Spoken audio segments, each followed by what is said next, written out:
He wanted me to ask you about why you wanted a dance program initially. And he really likes the story of you at the Summer Institute, if that Okay. has something to do with it. It had everything to do with it, actually. I was only able to attend one day of the Summer Institute, so I came in on the second day, and they assigned everyone groups.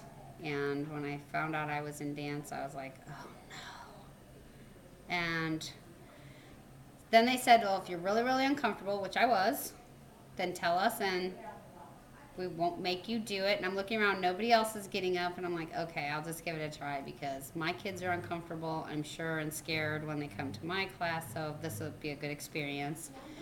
I pretty much started the class like, I can't believe I'm doing this and I'm in here. And by the end of the class, felt really good about it. Went up and talked to the lady that did the class. Um, and overall, it was a good experience. And I do tell the students about that because there's times they're uncomfortable and don't feel they can do something, but it has, made them understand better that it's not just kids that feel that way, but in all situations. So it's a good life skill when you're uncomfortable to give it a try anyway. And it has been better than I can ever imagine. And they're carrying over a lot of what we did with Dr. Block into the poetry with Susan Grigsby. So overall, it's been very good. That's great. What was some of the biggest maybe social changes that you saw in the students or in terms of maybe attitudes or behavior? So I guess non-academic. More confidence, definitely more self confidence. Many of the students in my group felt, I could tell the same way I did. They were like, we're doing what?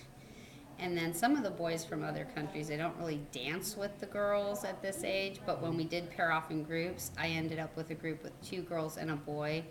And I asked a specific student to be with that group because he'll do anything I ask, even if he's uncomfortable. But one day he's like, why am I always the one that gets in the girl group? And I said, well, because you're so cooperative, and I knew that you would be okay with trying anything. And then he just smiled and he's like, oh, okay. And he was fine with it. But even with the touching, I was a little concerned because sometimes we'd bring our movements together to form an ice crystal or things like that. But they did really well with it overall. Um, and like I said, I mean, I was surprised the amount of vocabulary that they carried over. Um, and they were already thinking before Susan came. I said, well, let's talk about questions you might have for her or how we're going to make these connections. And we had discussed at the end writing a poem that tells a story and adding movement to it. And many of them had that question, can we write poetry that tells a story? And just in our discussions and their writing, they're bringing that vocabulary through. That's So good. it's been a good combination. It's fantastic.